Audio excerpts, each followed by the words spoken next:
गणी मंगलम कुंद कुंदाद्यो जैन धर्मोस्तु मंगलम सर्वमंगल मांगल्यम सर्वकल्याणकारकम प्रधानम सर्वधर्माणां जैनम जयतु शासनम जैनम जयतु शासनम जैनम जयतु शासनम। जो अपन बात कर रहे थे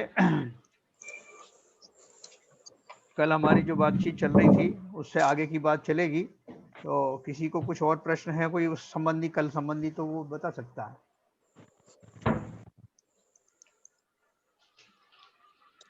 तो ये वीडियो किसी ने देखे, सब लोगों ने देखे क्या जो अपना अपन ने अपलोड किया है? हाँ कुछ देखे थे, देखने की कोशिश की किया ओपन जी।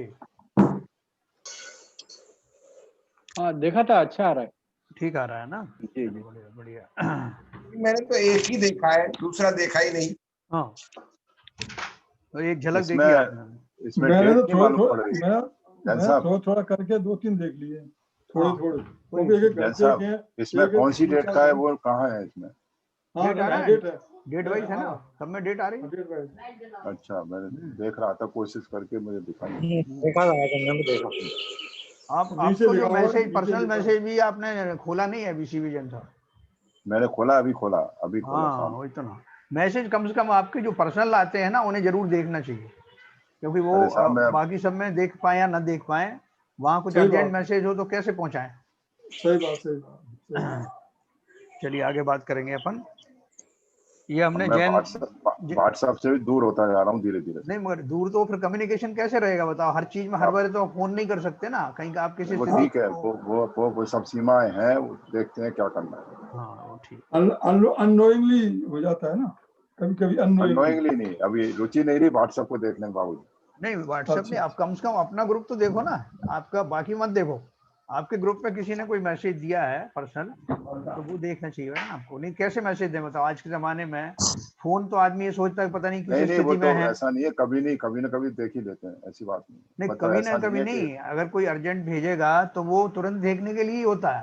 देखो साहब, अर्जेंट जिसको जरूरत है वो फोन पे बात करेगा। आप समझे नहीं बात, फोन आजकल क्या है कि कौन किस स्थिति में है, फोन हमेशा अवेलेबल नहीं रह सकता हो, लेकिन मैसेज ये है कि वो पढ़ लेगा 10 मिनट 15 मिनट। कोई बात नहीं। अरे बस अगर नहीं रहेगा तो मिस कॉल तो मिलता है, चलो ठीक, कोई बात नहीं। ओके, तो अपन जैन वर्तमान दिगंबर परंपरा हमने पढ़ ली, जैन दर्शन हम पढ़ रहे थे। तो जैन दर्शन की जो फिलॉसफी है वो एक बार वहीं से शुरू करेंगे, पेज नंबर 11 से। मैंने बंद किया है। हाँ म्यूट करूं क्या सबको, सब लोग? हाँ म्यूट कर दो बिल्कुल। ओके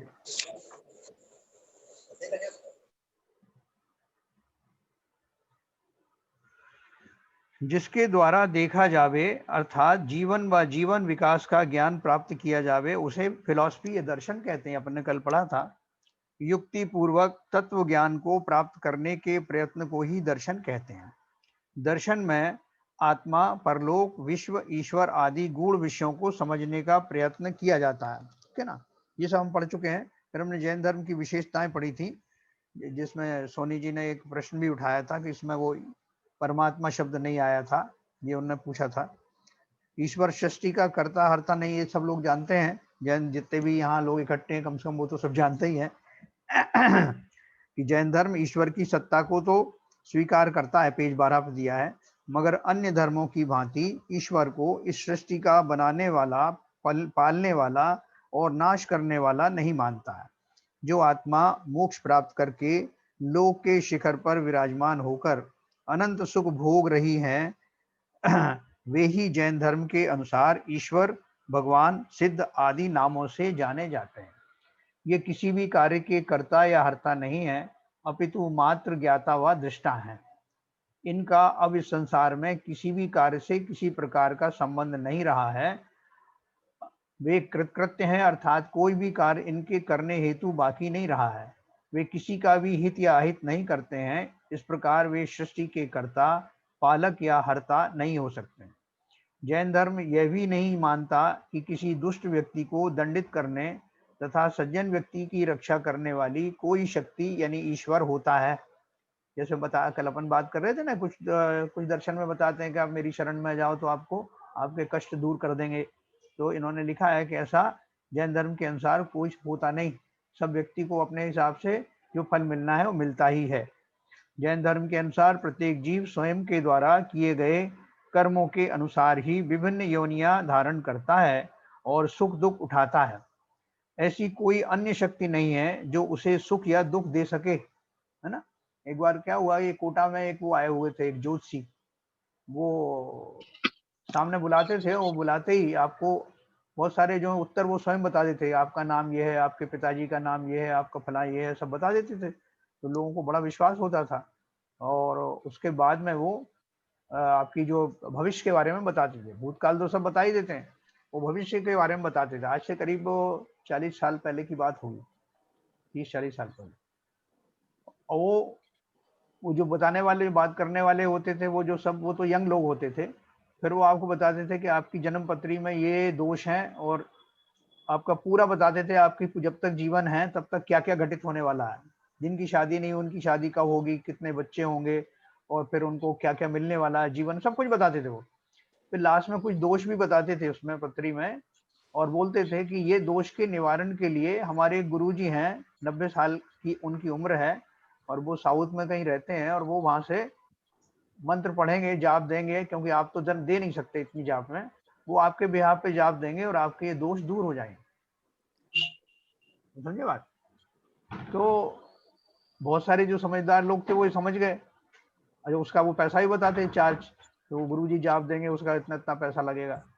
तो बहुत सारे लोग तो अंध श्रद्धालु इसी से खुश हो जाते थे कि उन्होंने भूतकाल की बात सही बताई है, इसका मतलब बाकी सब भी सही बता रहे होंगे, तो वो उनको ब्लाइंडली वो पैसा वैसा भी दे देते थे। लेकिन कुछ समझदार लोग थे, वो ये जानते थे कि ऐसा तो हो नहीं सकता कि मेरे कोई दोष है और कोई दूसरा उनको निवारण कर देगा, यहाँ से मंत्र पढ़े। और पहली बात तो गारंटी नहीं कि वो गुरुजी आपके लिए बैठे हुए हैं इतने सारे लोगों के लिए, जिन जिन ने पैसे दिए उन सब के लिए वो बैठ जाएंगे जाप देने। और दूसरी बात, ये बैठ भी गए अगर मान लो, तो उनसे दुख निवारण या हमारी जन्म पत्री में जो दोष है वो कैसे दूर कर सकते हैं। बट ऐसे सोचने वाले बहुत कम थे जो उससे बच जाते थे, बच गए इस माया जाल से।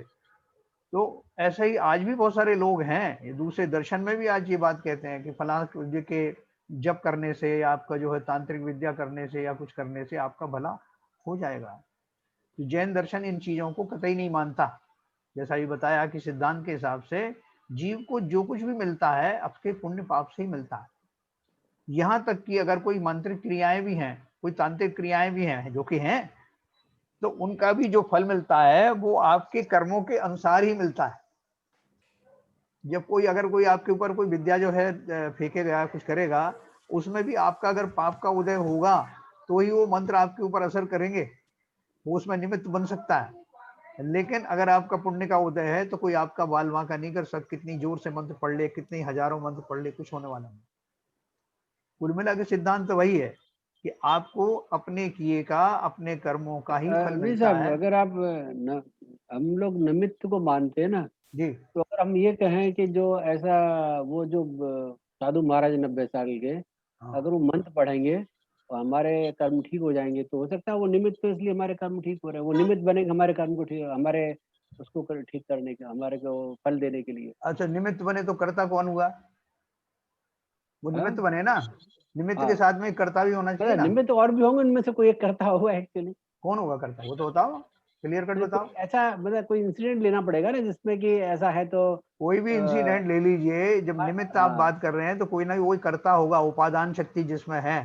और जैन धर्म के करता होता हिसाब है। से, जैसे मान लो कोई बच्चा है जिसको पढ़ाई में बार बार फेल हो रहा है हर साल, जी, और उसको उन्होंने बताया कि भैया ये पंडित जी से आप जो है मंत्र करवाओ, हाँ तो अब करता वो, जैसे मान लो खुद भी पढ़ाई कर रहा है हाँ लेकिन उसकी पढ़ाई फल नहीं दे रही है, अब उन्होंने मंत्र पढ़ा, वो निमित्त बन गए और हाँ, पढ़ाई फल दे गई। फिर भी मतलब एक्चुअली मैं इसको चीज मान नहीं रहा हूँ, पर क्योंकि हम निमित्त का सिद्धांत मानते हैं, इसलिए एक मेरे डिस्कशन पॉइंट ऑफ व्यू से मैं चीज रख रहा हाँ हूँ। हाँ, मतलब ऐसा नहीं कि मैं इस बात को बिलीव कर रहा हूँ। नहीं ठीक बात है। नहीं, देखो भाई साहब, एस के साहब ने एक बात और बताई थी कल कि जब कार्य हो जाता है तब निमित्त बनता है। हाँ, तो मान लो बच्चा पास हो जाए तो अरे निमित्त बन जाएंगे ना। हाँ, मान लो अगर उसका जो कि लगातार 5-6 साल से तो फेल हो रहा बहुत था, निमित्त होंगे, उसमें तो बहुत निमित्त होंगे, तो आप उसमें ही तो कहते हैं अप्लाई निमित्त पढ़ाई नहीं भी होता निमित्त है, होगी। कई सारे निमित्त होते हैं, आप लोग ही तो बताते हैं। हाँ हाँ, बिल्कुल हाँ सही हाँ बात है, बिल्कुल सही हाँ, बात है। देखो ऐसा है निमित्त उसको निमित्त होने का उस पर आरोप लगाते हैं। निमित्त को आप कर्ता की तरह पेश नहीं कर सकते कि आप नाम तो ले रहे हो उसको निमित्त का और बता रहे हो उसको कर्ता। आप समझे बात? निमित्त का अर्थ यह है कि वो वहां मौजूद था लेकिन कार्य तो कर्ता ने ही किया। हम उस निमित्त को कर्ता की तरह पेश नहीं कर सकते। हाँ नहीं कर रहे। हाँ, तो यहाँ तो अपन पेश कर रहे हैं। नहीं अभी नहीं, मैं देखो नहीं कर रहा, मैं तो देखिए ये बोल रहा हूँ कि जो देखिए बच्चा जैन जो पढ़ साहब, रहा है हाँ वो करता है, पर क्योंकि बाकी जो साधन है, जैसे पेरेंट्स ने उसको सपोर्ट किया, घर में लाइट थी इसलिए वो पढ़ पा रहा था, और इन तांत्रिक ने जो है मंत्र पढ़े हाँ, ठीक है। इसलिए हो गया है। देखिए तो कई सारे एल के निमित्त जैन हैं। साहब, एल के जैन साहब, जहाँ तक मेरा सोच है कि 5 साल तक वो नहीं पास हो पा रहा था और 26 साल पास हुआ, ये उसके पुराने कर्मों के पुण्य कर्म का उदय आया, उसकी वजह से वो हुआ। वही मेन कारण है कर्म सिद्धांत के हिसाब से। नहीं, हम तो निमित्त भी तो एक, ये जो समवाय में एक ये निमित्त भी सब मानते हैं ना, सब हम अंधविश्वास है। नहीं ये देखो, सब बहुत समवाय बढ़िया। अंधविश्वास होते हैं, एक मिनट, समवाय में हम एक निमित्त चीज भी मानते हैं ना। हाँ, नहीं, ये सब निमित्त भी है। अंधविश्वास है। नहीं, एक मिनट, आप दोनों की बात सही है। मैं एक मिनट बात समझो। अपन ने वो बात अभी गौण कर दी थी, जो समवाय वाली बात आप लेके आए ना, वो बहुत अच्छी लेके आए हैं कि वो 5 साल से अगर पास नहीं हो रहा था, जैसे सीवीएन साहब ने कहा, तो उसमें और दूसरे कारण भी थे ना। भवितव्य नाम की एक चीज है, होनहार वैसी होनी थी, फिर काल क्या बोलते हैं उसके, काल, हाँ, तो उसका काल का कालावधि कब पकी, वो एक निमित्त था। उतने साल बाद ही हुआ। ये 2 बार काम तो हुए ना। एक तो होना था, घटना नहीं भी होना हो सकता था, लेकिन होना है, और 5 साल बाद होना है, ठीक ना। अब 2 निमित्त मिल गए। वो करने वाला वो खुद है, ये खुद उपादान हो गया, उसमें करने की शक्ति है। अब उसमें एक निमित्त वाली बात अपन करें तो निमित्त कोई ना कोई तो होगा वो 5 साल में होने के लिए। या तो वो किसी मंत्र की जरूरत नहीं पड़ेगी उसको, स्वयं उसके अंदर मोटिवेशन होगा, या और दूसरा पुण्य उसको कर्म उदय, एक पुण्य मिनट कर्म उदय बाबू, होने वाले तो इसी समय, एक मिनट, तो या पुण्य उसके कर्म उदय होने वाले। बाबू जी, एक मिनट सुनो। या उसके अंदर ही ऐसे स्वयं में भी भाव आ सकते हैं, उसको कॉन्फिडेंस आ सकता है कि बाबा मेरे लिए मंत्र पढ़ रहा है तो मैं अवश्य पास होऊंगा, ये सोच करके उसको कॉन्फिडेंस आ सकता है। ये भी हो सकता है, ठीक है ना। लेकिन होगा जब भी होगा, ये 5 कारण मिलने से होगा।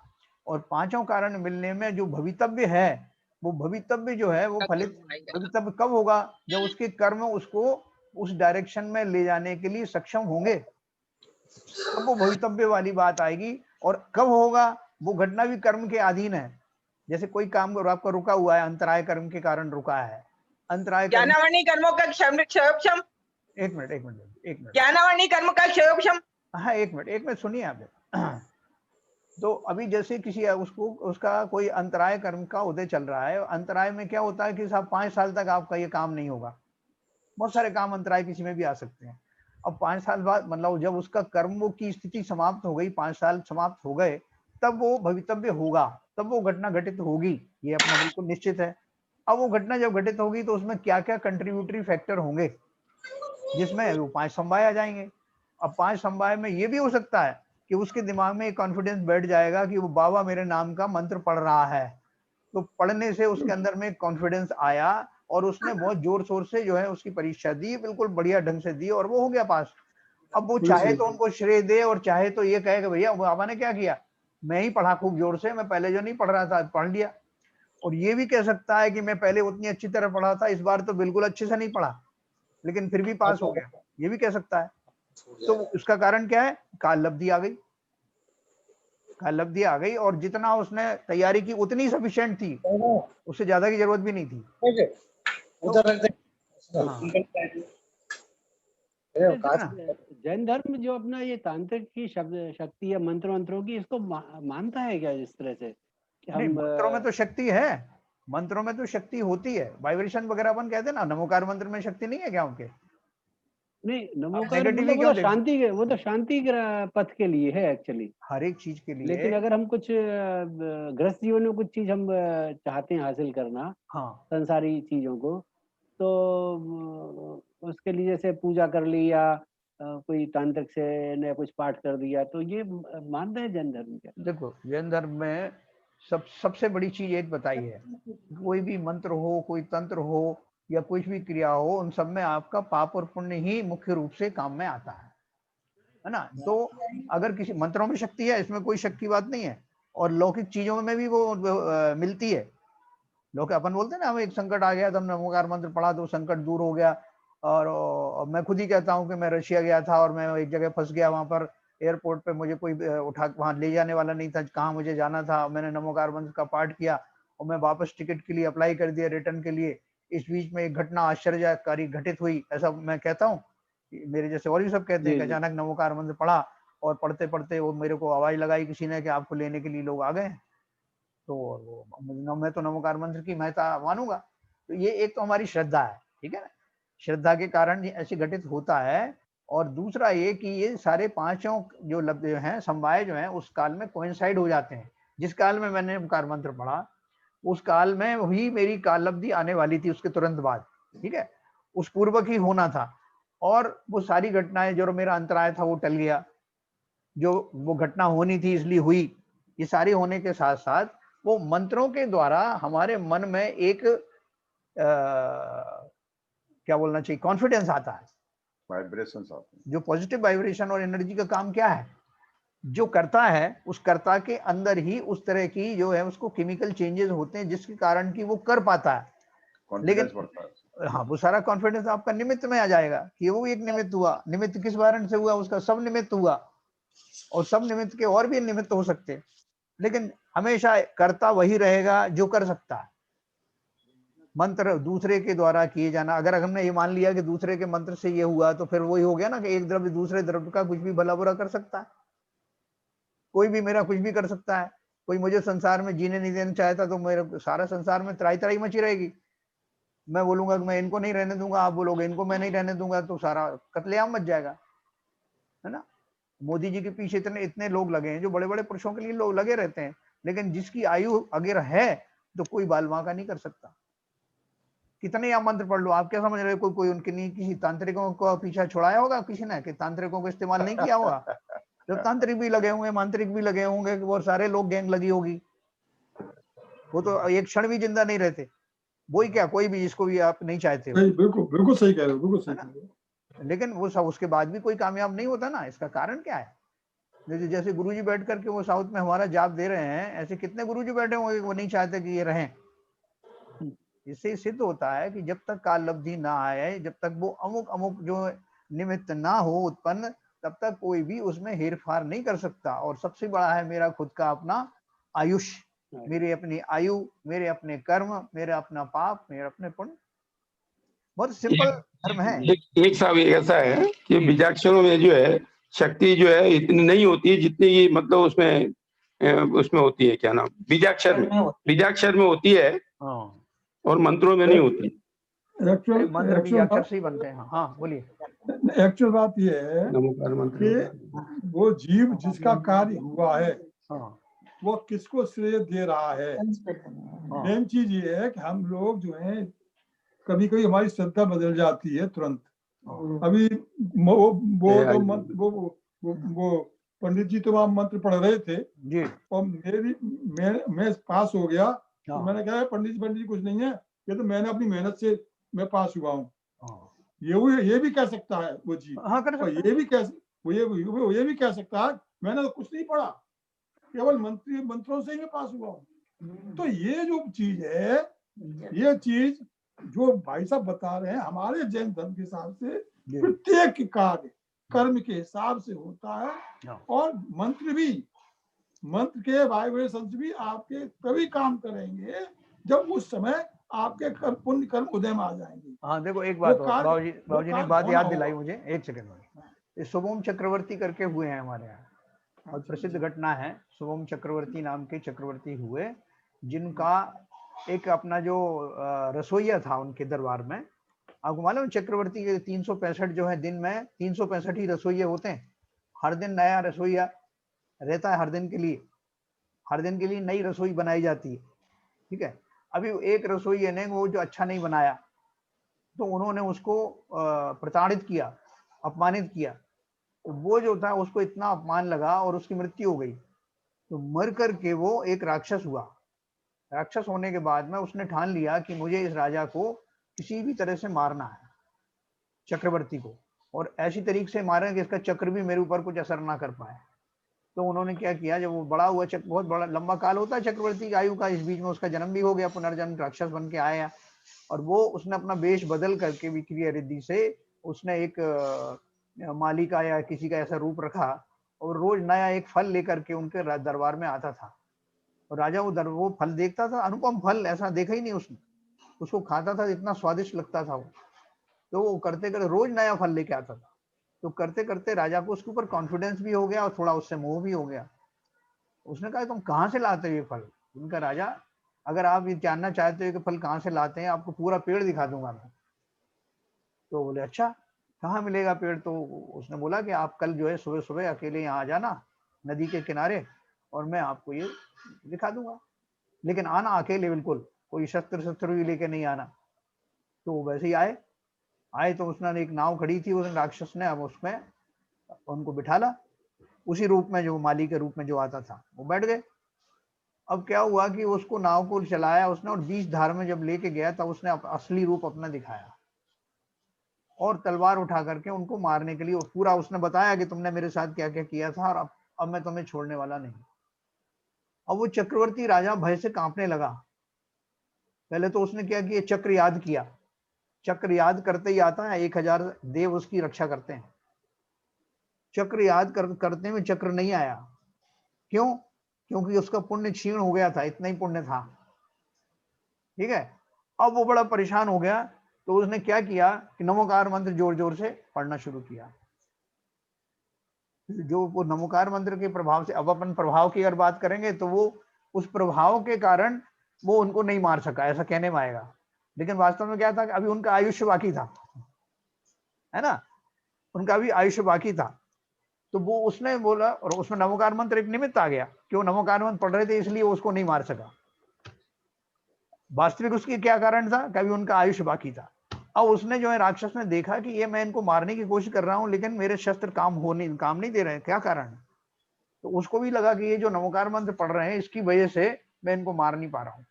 तो उन्होंने कहा, और ये डरे हुए बहुत थे, डरे डरे पढ़ रहे थे, तो उन्होंने कहा कि अच्छा तुम एक काम करो, तुम नहीं चाहते ना कि तुम्हें मैं मारूं? बोले हाँ नहीं चाहते। बोले जो मंत्र तुम पढ़ रहे हो उसको पानी में लिख करके और पैर से मिटाओ, मतलब उसको अपमान करो, जिनके ऊपर आपको श्रद्धा है उन पंच परमेश जी की, उनको अब मैं मर ना जाऊं इस भय के कारण उसका अपमान करूं। तो उन्होंने ऐसे ही किया, लिख करके पैर से उन्हें मिटाने का, वैसे पानी में तो ऐसे ही मिट जाता है, तो ऐसी कथा आती है।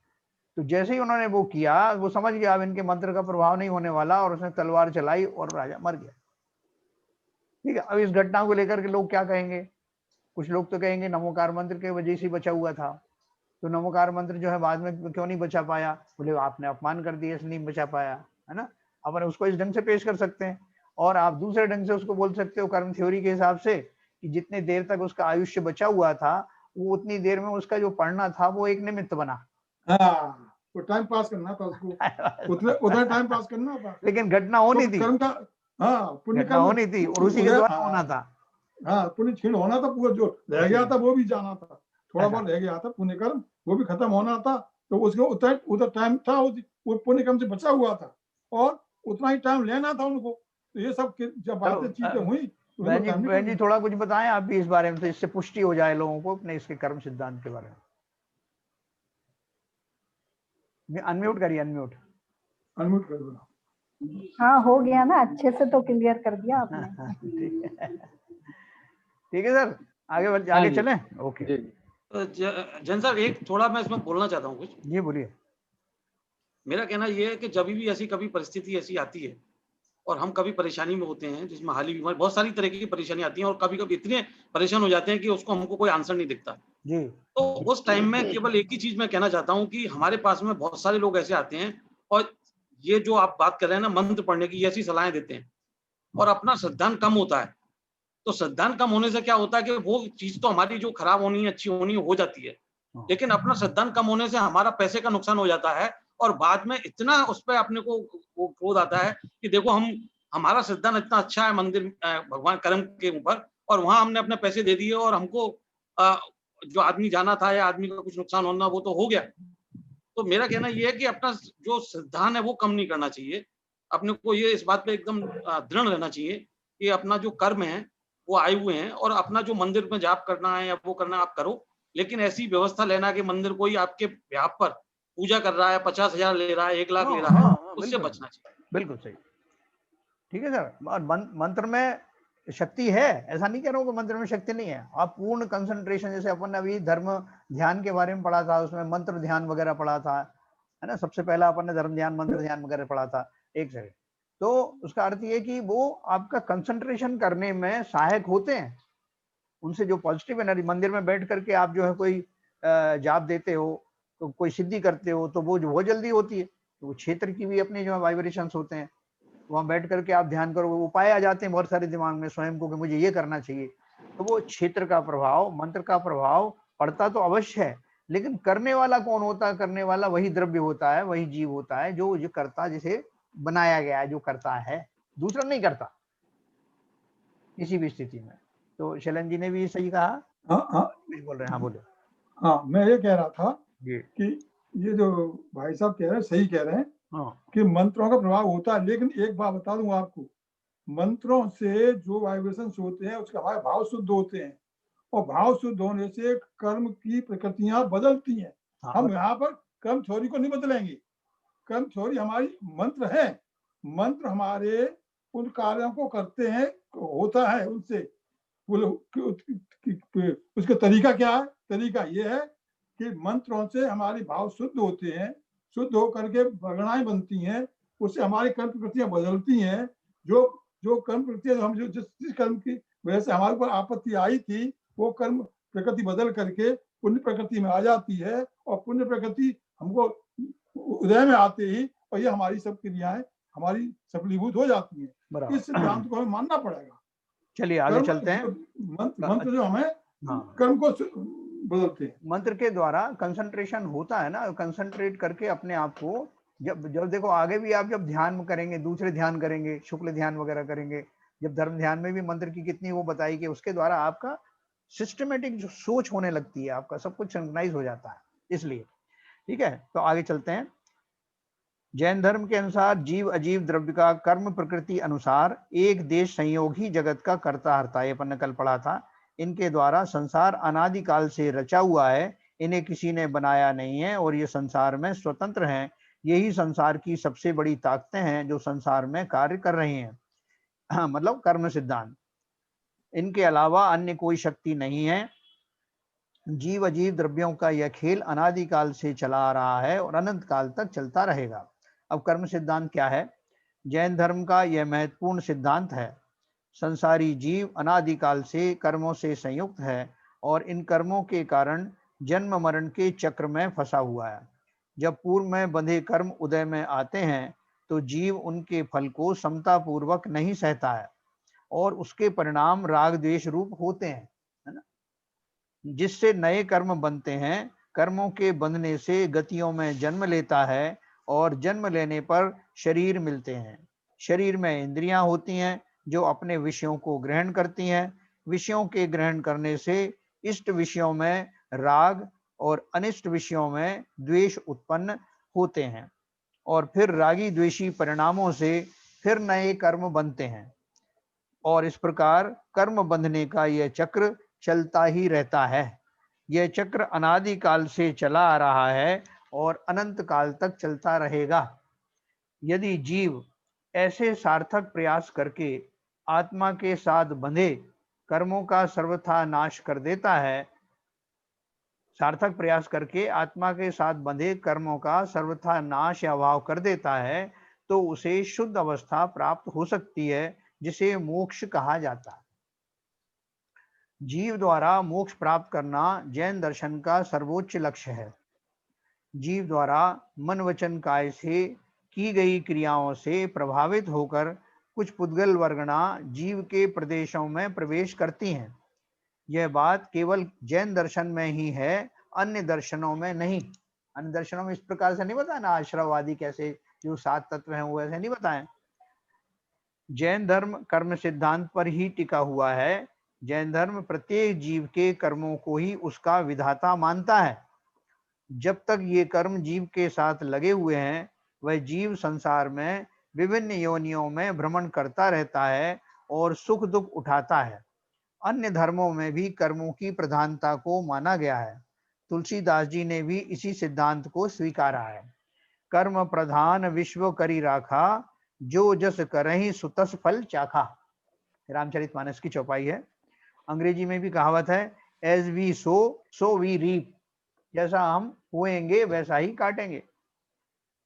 जीव इन कर्मों का नाश करके अपने को कर्मों से सर्वथा मुक्त कर लेता है तो वही जीव परमात्मा बन जाता है। इस प्रकार जैन दर्शन इस कर्म सिद्धांत के माध्यम से आत्मा से परमात्मा बनने की कला सिखाता है। प्रत्येक जीव अपने आत्म पुरुषार्थ से आत्मा की इस परम विशुद्ध अवस्था को प्राप्त कर सकता है ना। अब मैं एक प्रश्न आपको सबके लिए उठाता हूँ कि जब हम नए कर्म, जब हमारे कर्म उदय में आते हैं तो हमारी वैसी भाव हो जाते हैं, भाव राग द्वेष वाली भाव हो जाते हैं। तो जब राग द्वेष करते हैं तो नए कर्म बन जाते हैं, तो वो नए कर्म फिर उदय में आते हैं और फिर से हमें राग द्वेष होते हैं, फिर बन जाते हैं। तो हम उनसे छुटकारा कैसे पाए? ये तो पूरी साइकिल हो गई ना। पुराने कर्म उदय में आए और जब उन उदय में आए तो फिर से हमें राग द्वेष हुआ, फिर से नए कर्म बन गए।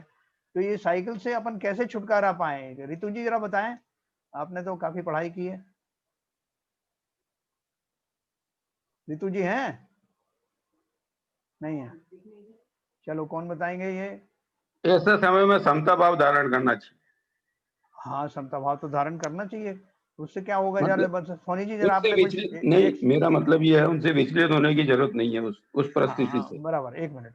हाँ, जो नए सीखने वाले हैं थोड़ा बताएं। वो संजय जी, आपको ये प्रक्रिया कैसे समझ में आई, क्या करना चाहिए? सर जैसा मौसा जी ने बताया कि जब भी हमारे कर्म का उदय हो रहा है तो उस टाइम में हमको उस कर्म को कैसे आगे बढ़ने से रोकना, मतलब उसको कैसे स्टॉप लगाना, बेसिकली उस बारे में सोचना पड़ेगा कि उससे नया क्रिएशन नहीं हो, नए कर्म का क्रिएशन नहीं हो। हाँ। तो ये प्रोसेस कंटिन्यूअस प्रोसेस है हमारा कि जैसे जैसे हमारे कर्म आते जाएंगे हमको उस कर्म को किस तरह से डील करें सो दैट उसका आगे कोई इम्प्लीकेशन फर्दर नहीं है। तो वो प्रोसेस में हमको आई थिंक कंसंट्रेट करना अरे पड़ेगा। बहुत बहुत बढ़िया बात, बिल्कुल सही आपने कहा। बिल्कुल सही। और आपने कर्म सिद्धांत को अंग्रेजी में बताया तो उनको बहुत सही आपने बताया कि, और वो जो प्रक्रिया है कि वो कैसे वो उससे नए कर्म नहीं बने, यही तो हमारी वो जैसे उन्होंने समता की बात करी का मतलब क्या है कि जिस समय में ऐसे परिणाम होते हैं, जैसे मान लो कि हमें ऐसे प्रसंग आए कि कोई हमें गाली देने के लिए उद्यत हुआ, तो वो वास्तव में कर्म तो मैंने ही बांधे थे जिसके कारण वो उस व्यक्ति का ऐसा जो है मति हुई उस समय और वो गाली देने के लिए आया, तो मैंने ही बांधे हुए थे वो कर्म, वो तो निमित्त बना। अब उसमें मुझे क्या करना है कि मैं उस समय दो तरह की चीज सोचूं। एक तो ये सोचूं कि चलो गाली दे दी तो ठीक है यार, कौन इससे उलझे, ये और मुझे मारने और आ जाएगा। एक तो मैं ये सोच सकता हूँ, और दूसरा मैं ये सोच सकता हूँ कि भैया मैंने ही कुछ पूर्व में ऐसा किया होगा जिसके कारण ये इसको इस तरह का समझ आ रही है कि मुझे गाली देना चाहिए, इसलिए देने आया है, और ये निमित्त है। अगर ये नहीं होता तो कोई और होता है जिसके प्रति मैंने ऐसे अपराध किया है, इसलिए मुझे, जैसे पदमचंद जी ने बताया, इसलिए मुझे तो समता में रहना है, क्योंकि अगर समता में रहूंगा तो ये कर्म अपना फल दे ही रहा है, वो निर्जरित हो जाएगा और मुझे नए कर्म नहीं बनेंगे, ऐसा वो सोचने लगेगा। तो ये फिलॉसफी जो है दूसरी वाली जो मैंने बताई, इस फिलॉसफी से ही जीव का कल्याण होने वाला है। अब क्या होगा कि वो कर्म नया या तो बंधा ही नहीं, या बंधा तो बहुत हल्का बंधा, तो अब जो हल्का बंधा तो जब दूसरी बार जब फिर उदय में आएगा वो कर्म, तो अब उतनी तीव्रता से नहीं आएगा, हल्का होके आएगा। और इस बार मैंने फिर और भी कम रिएक्शन करी, लगभग बराबर, तो फिर से वो नया कर्म की स्थिति बनी और घट करके बनी। तो इस से वो जो है उसकी जो स्थिति है वो कम होते होते वो कर्म खत्म हो जाता है। ये तो सामान्य प्रक्रिया हुई। लेकिन अभी हमने तो अनंत वर्षों से है ना, हम लोग अनादिकाल से हैं, तो अनादिकाल से वो कर्म बांध रहे हैं। तो इतना आसान थोड़ी कि एक कर्म आया उसको मैंने खिरा दिया, तो पहाड़ के पहाड़ खड़े हुए ना, उनका क्या होगा? तो उसके लिए कोई ऐसा इंतजाम करना पड़ेगा कि थोक के भाव में उनकी निर्जरा होने लगे। हालांकि वो सेकंड स्टेप है, पहली स्टेप तो यही है कि जो जो कर्म मेरे उदय में आते हैं उनके प्रति मैं समता रखूं, उनके प्रति जागरूक रहूं, उनके किसी से बदला लेने का भाव नहीं रखूं, कोई ज्यादा रिएक्शन नहीं करूं, इसी आधार पर करूं। उसके पीछे मेरी सम्यक सोच होना चाहिए। इसलिए नहीं कि वो बेचारा मारेगा मुझे इसलिए मैं ठीक है भैया मैं समता में हूँ, लेकिन अंदर से आप समता में नहीं आए ना, तो अंदर से वो भावों को वैसे समीक्षा करके इस दशा को वैसे बना करके ये तो हम अपने गृहस्थ जीवन में कर सकते हैं। हमारे कर्म तो कहाँ ढूंढने जाओगे, रोज ही आ रहे हैं, हर क्षण आ रहे हैं नए नए, हर क्षण बंद रहे हैं, हर क्षण आ रहे हैं उदय में। तो मुझे कहीं और कहीं परीक्षा देने नहीं जाना है, यही मेरी प्रयोगशाला है, गृहस्थी मेरी प्रयोगशाला है, समाज मेरी प्रयोगशाला है, देश मेरा प्रयोगशाला है। यहीं पे कल से ही मैं शुरू हो जाऊं कि कोई कर्म उदय में आए तो मैं कैसे समता धारण करूं। तब मैं इस पर्याय में इसका अभ्यास करने के बाद में अगर इसी पर्याय में मेरा पर्याप्त मंत्र सीख लिया, उस कमरे उधर खेल ले भैया बार बार देखो, आप म्यूट रखो मामा जी म्यूट रखो, आप म्यूट कर दो। कुछ कह रहा है। हाँ वो कहना, कहिए हाँ बोलिए, कहिए पहले म्यूट करो, अनम्यूट करो, अनम्यूट करो, पहले अनम्यूट करो, अनम्यूट करो, अनम्यूट कर। आप बोलिए। आप बोलो। ये कहना चाहता था, जैन धर्म में ऐसी व्यवस्था है कि जो तुम कर्म करोगे उसका क्या फल मिलेगा ये भी जैन धर्म बताता है कि तुमने क्या काम किया उसका क्या फल मिलेगा। बिल्कुल सही। तो इसलिए अपन क्या है, पहले सोच समझ के ऐसा काम करें कि भाई इसका परिणाम ये होगा, तो वो वैसे जो है आप उसी दृष्टि से मैं बोल रहा हूँ। हाँ सही, बिल्कुल सही कह रहे हैं। तो देखो आगे चलते हैं अपन, पुनर्जन्म के ऊपर चलते हैं, क्योंकि पुनर्जन्म जो है वो किन्हीं दर्शनों में तो बताया, जैन धर्म के अलावा भी वैष्णव धर्म में भी बताया है, लेकिन कुछ धर्मों में वो नहीं बताया गया, जैसे मुस्लिम धर्म में नहीं बताया गया, क्रिश्चियंस में भी शायद नहीं है।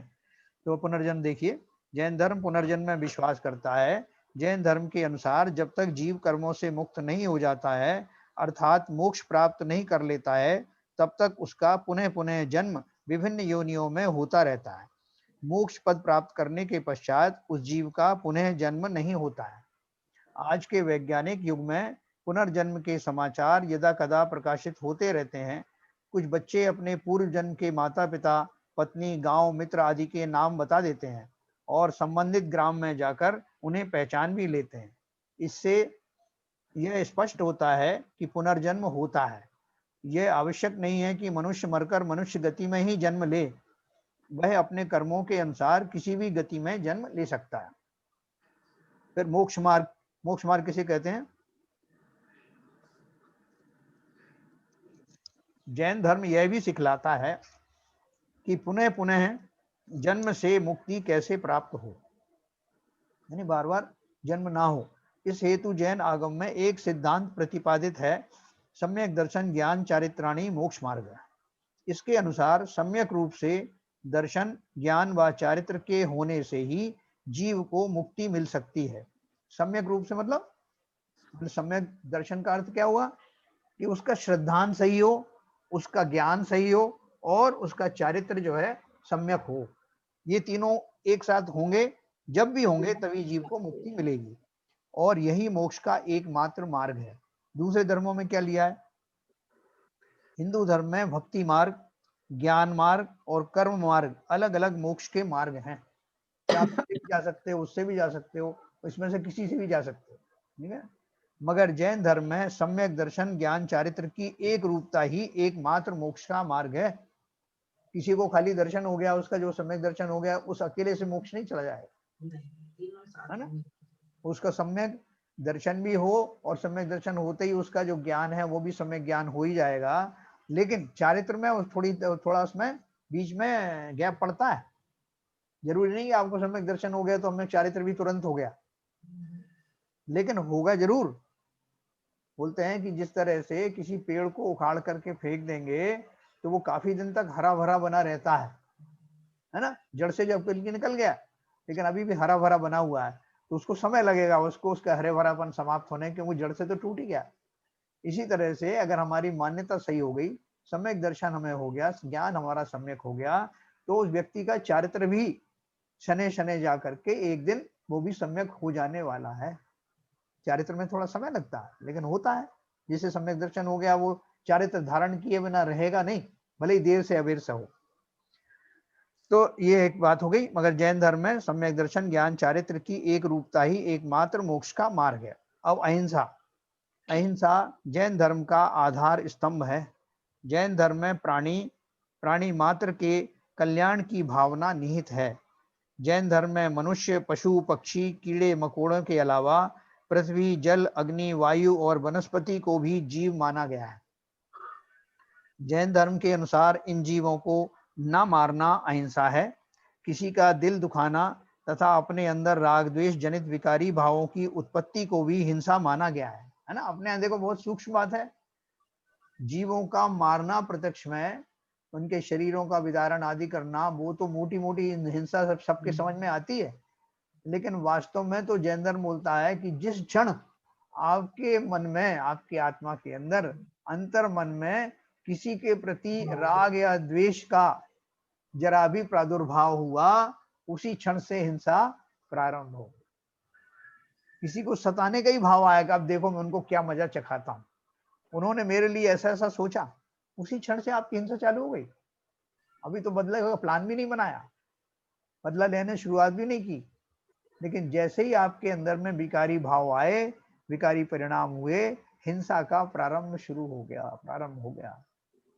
और ये भी कहा जाता है कि जैसे अग्नि सबसे पहले उस जगह को जलाती है जहां वो रखी जाती है, उसी तरह से जैसे ही हिंसा के भाव प्रकट हुए आपके अंदर में बने, उसी समय से आपका उल्टी काउंटिंग शुरू हो गई, आपके कर्म बंधना सुनिश्चित हो गए। अभी तो हम बोलेंगे कैसे हो, ऐसे कैसे हो गए, हमने तो अभी कुछ किया ही नहीं है। देखो मने पर ज्ञानी होता ना, वो ये भी जान जाता है कि आपके मन में अभी हिंसा के भाव प्रकट हुए, तो कैसे हुए और आप क्या करना चाहते हो आपको बता देगा। है ना। इसलिए जो हिंसा की जो व्याख्या है जैन धर्म में इतनी सूक्ष्म है, इसलिए अपने परिणामों को संभाल के रखना। और हिंसा एक पाप है, वो पाप की शुरुआत आपके अंदर में अंतर्मन में सोचते ही हो गई शुरू। इतना सतर्क रहने की जरूरत है अगर आपको पापों से बचना है। मेरा ये कहना है साहब कि जैसे अपने दुश्मन जो देश होते हैं उनके लिए अगर अपन ऐसे विचार करें, सैनिक पे जैसे हत्या का पाप नहीं लगता है सैनिक को। देखो ऐसा है, और कुछ कहना चाहते हैं आगे जवाब दूं उसका? हाँ देखिए ऐसा है कि बहुत सारी चीजें जो है अपन व्यवहारिक रूप से कहते हैं कि जो सैनिक है उसको दोष नहीं लगेगा, राजा दंड देता है उसको दोष नहीं लगता है, ये सब बातें व्यवहारिक उस पर कहते हैं क्योंकि उसकी वो भूमिका है। अपन इस अपेक्षा से कहते हैं, ये स्थूल सत्य है, मोटे मोटे तौर से कह देते हैं नहीं उसको दोष नहीं लगेगा। लेकिन आप खुद सोचो कि जिस समय कोई सैनिक हो या कोई भी हो, जब किसी को मारने का भाव आता है तो उसके जो भाव है वो विकारी होंगे कि अच्छे विचार होंगे, बताइए? विकारी होंगे। किसी के प्रति रोष होगा, क्रोध होगा, इसको मिटाने के भाव होंगे, भले ही उसके पीछे रीजन है कि मुझे राष्ट्र हित देखना है या जो भी देखना है, कोई भी हित देखना है, वो मेरे आत्मा के हित तो नहीं है ना। नहीं, लेकिन बात जितने भी शास्त्रों में है यही आती है कि जो भी शास्त्र पढ़े उसमें यह आता है कि सैनिकों को दोष नहीं लगता। नहीं, वो स्थूल तरह से बताते हैं, वो मोटा मोटा कथन है। जब आपको बारीकी से पढ़ना है तो करणान योग के ग्रंथ पढ़ने पड़ेंगे, जिनमें आपको भली भांति दिया है कि मन में उठने वाली एक तरंग भी जो आपके शरीर, आपके देश, आपकी समाज या किसी और के हित के लिए हो, वो कभी भी आपके लिए अच्छा फल नहीं दे सकती। उसको ये अपन इसलिए कह देते हैं कि भाई ये सबको कह देंगे तो कोई सैनिक ही नहीं बनेगा, कोई राजा ही नहीं बनेगा, और उसको अपनी भूमिका निभानी है, सब लोग तो मुनि बन नहीं जाते, तो उस अपेक्षा से ये बात कही जाती है। लेकिन डॉक्टर के विषय में सभी डॉक्टर का भी ऐसा ही है। तो ये उसका तो अभिप्राय भी नहीं मानने का। हाँ नहीं, यहाँ तो नहीं, जो अलग है, सैनिक तो अभिप्राय लेकर चल रहा है मुझे मारना है जी, और दुश्मन देश के लिए उसके भाव भी विकारी हो गए। हाँ। लेकिन यहाँ तो विकारी भाव हुए भी नहीं उस डॉक्टर के, लेकिन वो डॉक्टर ने जो कार्य किया है तो उसको तो बिल्कुल हिंसा नहीं लगेगी। यहाँ पर आप बताइए मुझे, विकारी भाव होंगे तो हिंसा हो जाएगी। तो अभी डॉक्टर की बात जैसे बाबूजी ने करी, एक मिनट, वहां तो जो उसने जो किसी का संहार करने की बात की तो निश्चय ही पाप का कर्म का उसका जो है बंद होगा। एक मिनट बाबू, अब जिस किसी डॉक्टर ने किसी का परोपकार करने की बात सोची है, और भले ही वो व्यक्ति उसमें मर जाए जिसकी वो सर्जरी कर रहा है या कुछ कर रहा है, लेकिन उसके भाव जो उसकी इंटेंशन है ना वो अच्छी है होने से उसको क्या लगेगा, पुण्य का बंध तो हो सकता है, लेकिन मोक्ष नहीं मिल जाएगा उससे। नहीं, मोक्ष की बात नहीं कर रहा मैं, नहीं आपसे नहीं मतलब कह रहा हूँ, आपकी बात नहीं कर रहा हूँ, वो पदमचंद जी के सवाल का जवाब दे रहा हूँ। ठीक है, नहीं, तो उसको जैन एक साहब, हाँ बोलिए। ये जो सैनिक वाली बात है, जो पहले अपने शांति प्रदर्शन में इस पर जो चर्चा हुई थी, हाँ तो वो विरोधी हिंसा में आता है। देखो किसी भी हिंसा में आए, देखो बारीक बात समझाता हूँ आपको, ये सब स्थूल कथन होते हैं। जो अपन जो बात द्रव्यान योग में जो चीज पढ़ेंगे या चरणान योग में पढ़ेंगे, उनमें स्थूल कथन आता है, प्रथमान योग में भी स्थूल कथन आता है। और आप सबने जो कर्णान योग का भी काफी कुछ परिचय प्राप्त कर लिया है, जो और नहीं है तो अभी अपन और आगे करेंगे कि जो वहां पे क्या घटित होता है उसकी चर्चा होती है। वहां उपदेश भी नहीं दिया जाता कर्णान योग में कि आप ऐसा कर लीजिए, जैसा कि चरणान योग में बोला जाता है, वहां नहीं बता। वहां तो बोलते हैं जब जीव के ऐसे भाव होते हैं तो उसका कर्म कैसा बंद होता है, कौन सी जाति का बंद होता है, वहां सीधा बताएंगे। और मुनि दशा में बैठ करके एक राजा ने ये सोचा, उनको खबर दी गई, ऐसे बढ़िया से उसमें बैठे हुए थे मुद्रा में वो, और उनको खबर दी किसी ने जा करके कि आपका जो बेटे हैं ना, उनको मंत्री लोग जो हैं उनको सता रहे हैं। तो वो जो मुनि थे, जो इतनी अच्छी तपस्या में मग्न थे, जिन्हें देख के किसी को लग रहा था कि किसी भी क्षण इनको केवल ज्ञान हो जाएगा, उनके परिणाम जानने के लिए जब कोई समूह शरण में जाके पूछा किसी ने, तो उन्होंने बोला कि उनके भाव तो ऐसे चल रहे हैं कि वो अभी जिस पेड़ के नीचे बैठे हैं उसमें जितने पत्ती है ना, उतने जन्म लेंगे अभी हैं। सामने तो दिखाई कुछ और दे रहे हैं, लेकिन अंदर के परिणाम जो उन्होंने केवल ज्ञानी से पता किया, और ये भी पता किया कि क्यों चल रहे हैं ऐसे परिणाम, तो मालूम पड़ा कि उनके मन में ऐसा शंका आ गई है, उनके प्रति द्वेष उत्पन्न हो गया है, जिन्होंने उनके बेटे को, जो उनका बेटे थे जिसको राज दे के आए थे, उसको सताया है। तो उनके भाव तुरंत से समता से हट करके घोरे द्वेष रूप में परिणत हो गए। तो उनको अब उसका फल मिलेगा कि नहीं? उनका फल उनको मिलना था वैसा ही कि अनंत भाव उनको और लगते, लेकिन हुआ ये कि इस बीच में ये भी उनको बताया गया कि अगर उनको कोई जीव जाकर संबोधे तो उनके जो भाव वर्तमान में चल रहे हैं वो बदल सकते हैं, और कुछ ही क्षण में उनको केवल ज्ञान भी हो सकता है। नहीं, मैं क्या कह रहा था जैन साहब, हाँ कि जैसे आपने विरोधी हिंसा में बताया था, हाँ तो विरोधी हिंसा में वो अपना कर्तव्य का निवारण कर रहा है। हाँ तो वास्तव में अगर सूक्ष्म दृष्टि से देखा जाए तो उसको मोक्ष तो प्राप्त नहीं होगा जी, मगर उसका पुण्य कर्म का बंध हो सकता है, क्योंकि उसके अंदर कोई पाप की भावना नहीं है। वो देशभक्ति के लिए अपने कर्तव्य का निवारण कर रहा है, तो उसमें पुण्य कर्म का बंध तो होगा। ऐसा आपने जब विवेचना की थी, ऐसा देखिए ऐसा है, दोनों चीजें होंगी। मैं आपको बताऊं और खुल के बता देता हूँ। देखिए जो उसने जो है दूसरे के हित के लिए, खुद पर्सनल गेन के लिए नहीं किया, जो देश में रह रहा है उसके प्रति उसका फर्ज था, उसकी ड्यूटी थी, तो उसके लिए तो किंचित पुण्य भी बन सकता है। लेकिन जिस समय वो किसी को मारेगा तो बिना क्रूरता के कोई किसी को मार नहीं सकता। किसी को प्यार ऊपर रखा हुआ है, आपके चेहरे पे मुस्कान रखी हुई है और आपने एक तलवार का वार कर करुणा भाव तो नहीं होंगे, नहीं होंगे ना। तो इसका मतलब क्या है कि वो जो उस समय जो होने वाले भाव होंगे, किसी को बिना क्रूरल्टी के आप नहीं मार सकते, उसको मारने के होगा तो उसका जो कर्म बंद होगा वो नेगेटिव ही होगा, पॉजिटिव भी हो गया, क्योंकि उसमें जो भाव थे। मिक्स कर्म बंद होते हैं, जरूरी नहीं एक ही जाति का बंद हो। जब हम एक ग्रास जो भोजन करते हैं, उस भोजन में कितनी तरह के तत्व होते हैं, उसमें लोहा भी होता है, उसमें विटामिन भी होता है, उसमें भी होता है, सब कुछ होता है। उसी तरह से एक समय में बांधे गए कर्मों में सेग्रीगेशन होता है। कौन सा भाव ज्ञानावर्णी कर्म की कैटेगरी में जाएगा, कौन सा दर्शनावर्णी की कैटेगरी में जाएगा, कौन सा अंतराय में जाएगा, कौन सा मोहिनी में जाएगा, ये बंटवारा हो जाता है। नहीं तो रामचंद्र जी ने रावण का वध किया, हाँ किया, वो तो मतलब समय रामचंद्र जी से नहीं किया, हमारे यहाँ से लक्ष्मण जी ने किया था, जैन धर्म के साथ। नहीं कोई भी है, चलो उन्होंने युद्ध लड़े, आप बिल्कुल सही कह रहे हैं आप। हाँ, उन्होंने भी दूसरे युद्ध लड़े, हाँ ठीक है, दूसरे युद्ध लड़े। हाँ। और कई राक्षसों का वध किया, राक्षसों का या जो जिनका भी किया होगा, हाँ कई राक्षसों का वध किया। हाँ। तो उनको तो उन्होंने जब भी उन्होंने वध किया तो इनको मालूम था मैं अपने कर्तव्य का निवारण कर रहा हूँ और वीतरागता का भाव उनके अंदर था। वध करते समय किसी का भी वीतरागता का भाव नहीं हो सकता, हो ही नहीं सकता, ये सिद्धांत है। ठीक है, अब सुनो मेरी, आपको पूरी बात सुनाता हूँ। जिस समय कोई भी ज्ञानी व्यक्ति, जैसे रामचंद्र जी का उदाहरण दिया, उन्होंने कोई युद्ध लड़ा, युद्ध लड़ने में उनको कंपल्सन था कि वो युद्ध लड़ना। उन्होंने ऐसे युद्ध भी लड़े कि किसी अपराधी को दूसरे से मुक्ति दिलानी थी जो अपराधी नहीं था, तो वो उसके फेवर में लड़े, ठीक है, यहाँ तक ठीक है। लेकिन कोई भी लड़ाई, और उनको उसको पुण्य भी कुछ बंधा होगा, लेकिन कोई भी लड़ाई बिना क्रूएलिटी के, बिना क्रोध भाव को धारण किए नहीं हो सकती। किसी का सिर काटना है, कुछ करना है, तो हंसते हंसते नहीं हो सकता वो। अब उससे जो कर्म बंधा होगा, रामचंद्र जी को भी बंधा होगा। सिर्फ फर्क क्या है कि जब ऐसे जीव जब तपस्या करने बैठते हैं, तो वो जो बंधे हुए कर्मों का पहाड़ है जो उन्होंने इसमें भी बांधे हुए हैं, वो सारे भी खिर जाते हैं। अच्छा, बंधेंगे तो जरूर, सिद्धांत गलत नहीं हो सकता कि ये इनको छोड़ देता हूं मैं, क्योंकि कैसे। हाँ, बस ये अपने को बारीकी समझना है। आप सबने बहुत अच्छा किया है कि ये प्रश्न उठाए यहाँ पर, क्योंकि इससे हमको पता लगता है कि मुझे इससे आगे का जो सिद्धांत है वो भी जानना है कि किससे पुण्य और पाप तक ही हम सीमित नहीं है।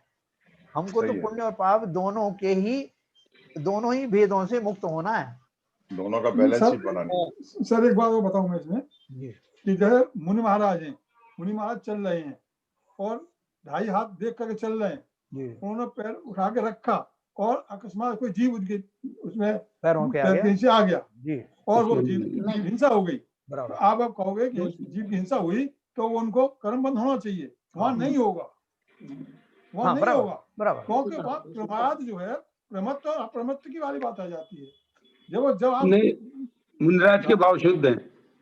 हाँ राइट, मारने के भाव नहीं है, अभिप्राय ऐसे ही डॉक्टर के मारने के भाव नहीं है, इसलिए उसको कर्म पापा कर्म नहीं होगा। हेलो भाऊ जी, इसी तरह जो है सैनिक को देश के बचाने के भाव है, इसलिए वहाँ भाव है। देखो नहीं, वो देश को बचाने के भाव तो है, लेकिन देश को बचाना वो आत्मा में नहीं आता, आत्म भाव नहीं आता, वो पर में जाता है।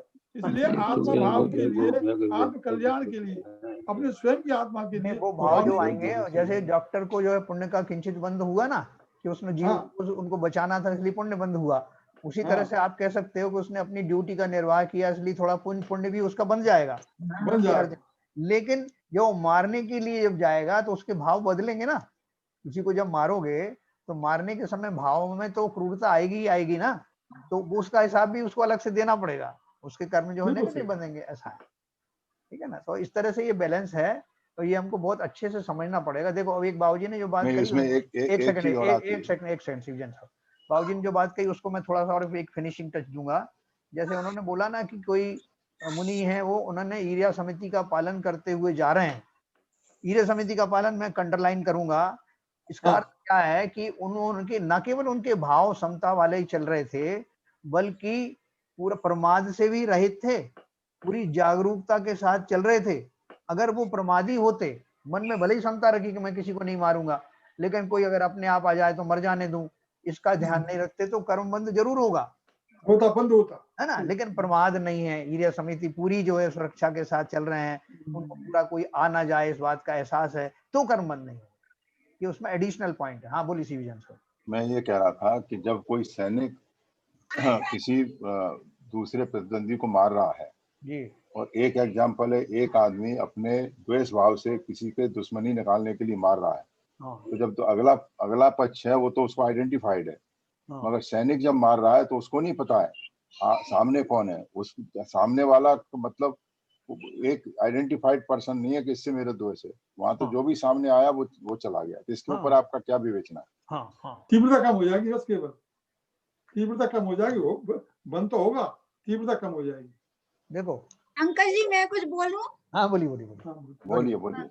ये जो सैनिक का जो अपना चल रहा है, इसमें कर्मबंध तो होगा, लेकिन जो मैंने प्रवचन वगैरह में महाराज जी वगैरह के द्वारा जो सुना है कि सैनिक को कर्मबंध मारने का तो होगा, लेकिन यदि ये सब सोचने लगे, हम लोग ये बोलते हैं, तो यदि सैनिक नहीं रहेंगे तो हमारा भी तो हम इस अपने देश में रह नहीं सकते हैं। हाँ, बिल्कुल सही। क्योंकि वो यदि ये सोचने लगे और फिर सैनिक अपने सीमा पर नहीं रहेंगे तो हमारा धर्म भी तो सुरक्षित नहीं रहेगा। फिर हम धर्म और ये सब जो है, इसके पहले जो हमारे कितने मंदिर वगैरह असुरक्षित रहे, मंदिरों को तोड़ा गया, मूर्तियों को तोड़ा गया, और तो ये हमारा सैनिक का कर्मबंध तो है, लेकिन उनको उतना नहीं, जैसे हमारी 4 प्रकार की हिंसा है, विरोधी हिंसा, आरंभी हिंसा, वो बराबर आरंभी हिंसा भी करते, तो हमारे भाव उस समय किस तरह के रहते हैं वो उसमें इंक्लूड रहते हैं। तो सैनिक का भी पूरा हमारे इतने जीवों की रक्षा कर रहे हैं, पूरे देश की रक्षा के लिए कर रहे हैं, तो कितने जीवों की रक्षा हो रही है उसके इसमें एक प्रश्न माध्यम और आता है जैन साहब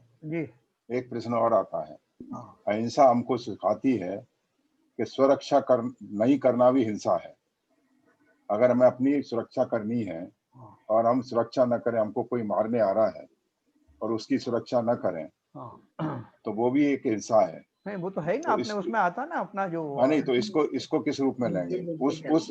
उस सुरक्षा के उपाय में अगर अगले आदमी की हिंसा हो जाती है तो उस स्थिति में क्या होगा? अपन ये इसकी चर्चा कल करें, थोड़ा भी टाइम तो हो गया है क्योंकि इसे लंबा टाइम चलेगा। और ये जो इन्होंने बोला, जो प्रमीला जी ने बोला, यही तो हमने बोला कि इसमें दोनों तरह के भाव हैं। और अगर आप सबको यही कह दोगे साहब इसमें कोई दोष बहुत दोष लगता है तो कौन सैनिक बनेगा, कौन राजा बनेगा?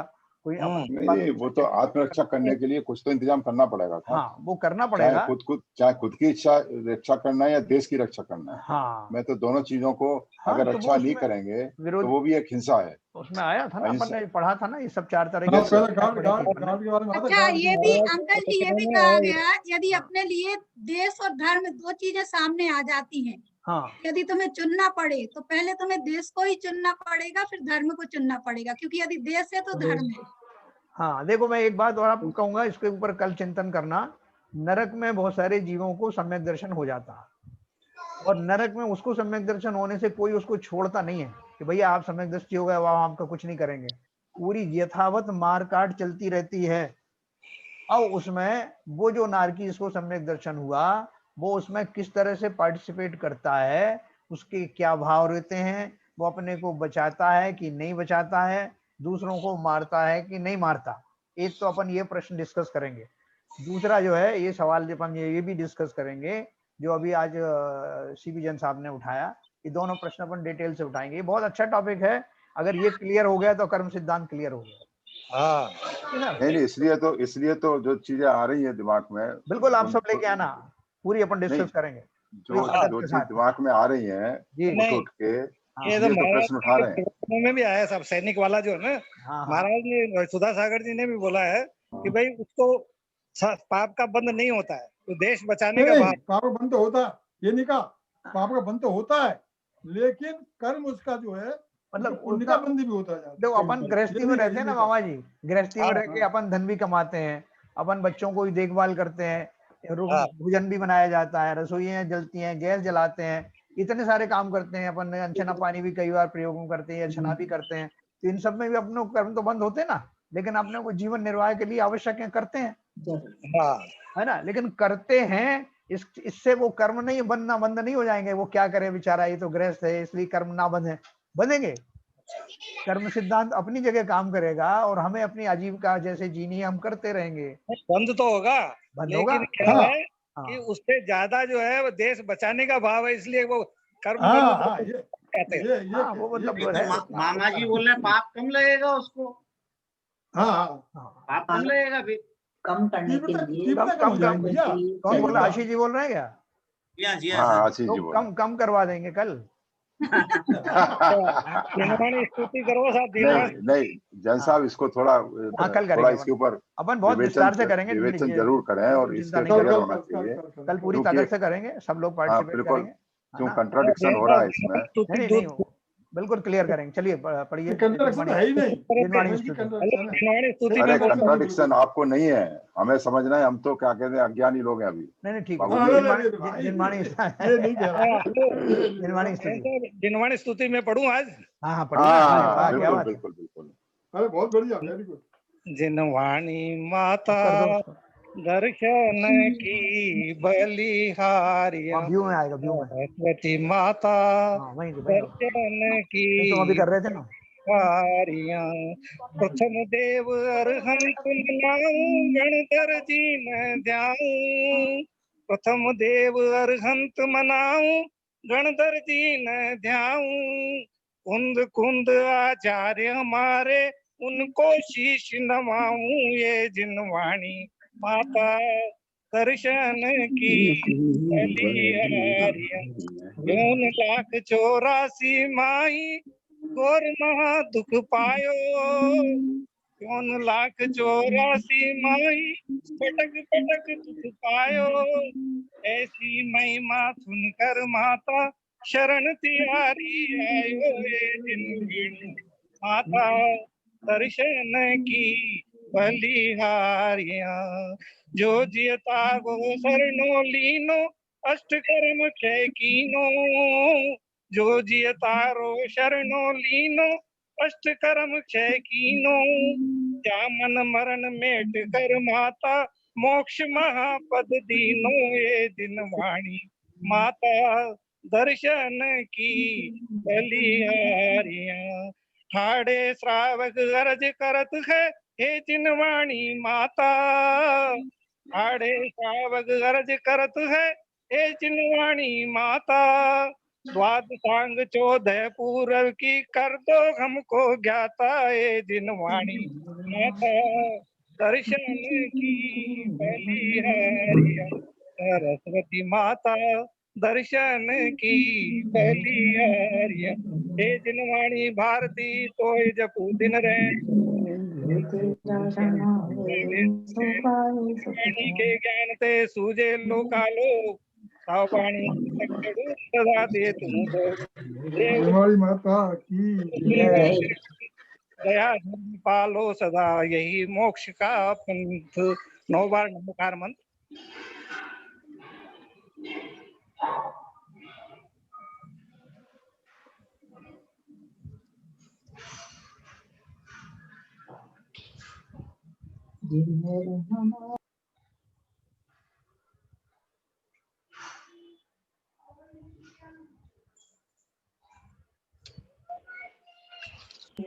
जय हेलो जिनेन्द्र।